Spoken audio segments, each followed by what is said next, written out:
The fleet management company that does all the safety for the crew did not ensure that the crew was adequately trained and understood the company's safety management system. And then they also faulted the Coast Guard for not providing proper medical oversight of pilots in view of changing medical conditions and medical information on pilots, and that information not being reported back to the Coast Guard. And they came up with the following recommendations to the United States Coast Guard for us to go ahead and implement. Their number one recommendation was for us to propose to IMO that they include a segment on culture and language differences and the possible influences on mariner performance in its bridge resource management curriculum. In other words, have a little bit of social studies that we go ahead and train our mariners in before they go ahead and get their license.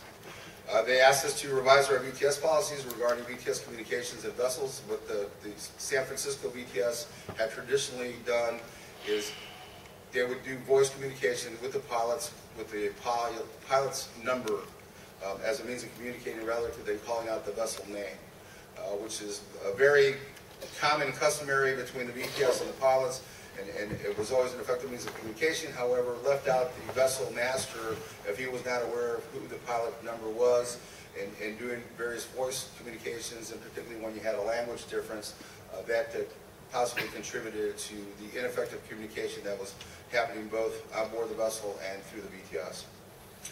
They also asked us to provide more wider guidance to our VTS personnel regarding the issuance of authority and direct control.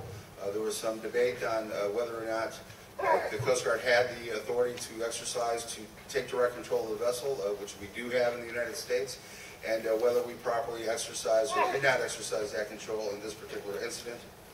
It also asked that mariners provide to the Coast Guard in a timely manner any medical status or any medications that they're taking so that we'd be aware of it, to be able to take action on whether or not that mariner would be competent to continue to do his duties on board, and to also establish a mechanism to represent pilot oversight so we could collect and have better communication with the pilot authorities and collect the best practices so that can be shared. So not only we learn from this particular incident, but that we have some mechanism kind of like the aviation model where you have best practices that are shared amongst the different industry members, that we kind of do the same thing in the maritime world.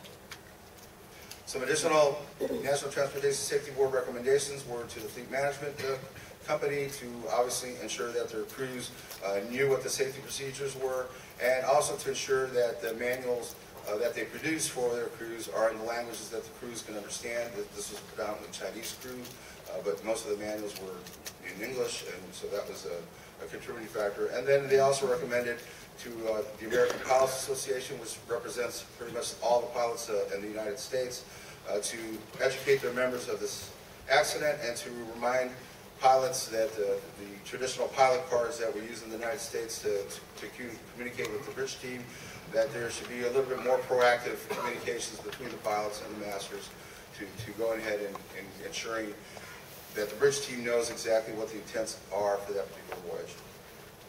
So this is in a nutshell what happened, what the National Transportation Safety Board determined in their recommendations.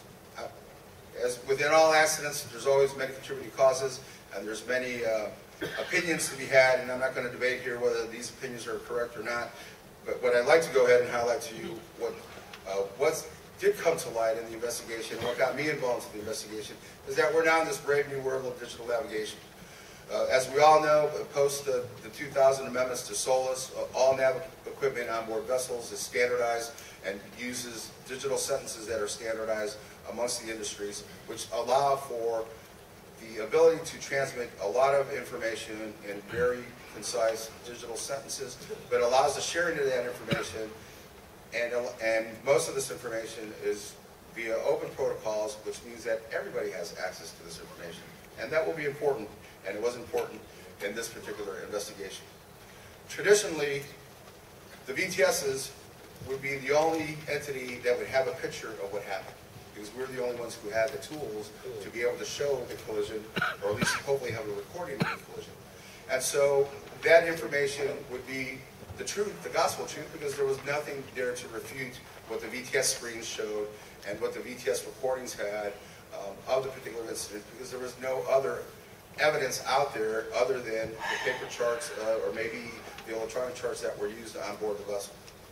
Well, now, as we said, with this new world of digital navigation, we have multiple sources of this same information being stored at multiple locations and being produced and integrated into multiple systems. Particularly AIS broadcasts, as we all know, are broadcasts from the ship, transmitting the shipboard information, but everybody is able to receive these broadcasts. And while these broadcasts are in themselves accurate, because of the way the systems are designed, how they're portrayed might vary. Excuse me. So one of the things that we have now, we have VDRs. So now that we have black boxes just like aviation and we have data recorders, now we're able to see the ship's radar here, and here's a picture of the ship's radar to give you an indication of what they had and now we had access to. And as I said before, almost all of us know what AIS is, and AIS is just the ability to broadcast shipboard navigation information in a standard format that's been agreed to. And that is codified inside the box. It happens all magically and it gets transmitted out. And actually, this is navigation today. This is really what's happening in all those black boxes. Thousands and thousands of these digital sentences are being transmitted out, inputted in, outputted out, and being composed and being compiled to be presented to you and to be shown on the screen. And so here we have a track line from a commercial vendor that was showing the information, another track line of the same event through another version, our VTS track line of the same event. As you can see, they're rendering the same information in different ways that are not completely obvious. And they're going to rely upon Ayala to go ahead and determine what is the right way of doing things, because Ayala is the only entity out there that has standards to go ahead and do so. And one of the particular standards that we have, the V128 standard, which tells VTSs to fuse their target data together to determine what the best target is. Now, these are not Casco Busan photos, but these are particular events that have been highlighted to me. Here you have these two representations are the same vessel. Well, what's the best available target data? Which one do you pick? If you're the vessel that's going to go to appear to collide to this vessel, likely you picked the other one because his fellow pilot had the information on board and relayed that information to him. Here we have the same thing. Same ship represented on the radar picture and an AIS picture of the same ship. Which is the best available target? We're the only ones who have standards that dictate how these targets should be fused and how they should be used. So what happens now in these investigations is that these investigators come to us to try to decipher this mumbo-jumbo of digital sentences and explain to them how it is that things are portrayed differently. I can tell you that on the Casco Busan alone, I probably spent at least 3 days just trying to educate our investigators on how these digital devices work and how that you can no longer just look at a screen and trust what the screen is telling you. You have to go back to those sentences and determine how to use them. So that was my time. Now you can expect that your personnel are going to be asked the same thing because we're the only organization that has standards to portray these things. So I make you aware and ask you, have you planned accordingly for the future of the digital navigation and how your people are now going to be asked to contribute to these investigations in the future. For those who want to get more information on the actual reports, the studies, there's 2 links here that are in your proceeding documents, so you can read the entire reports, both the Coast Guard report and the National Transportation Safety Board. And with that, thank you very much.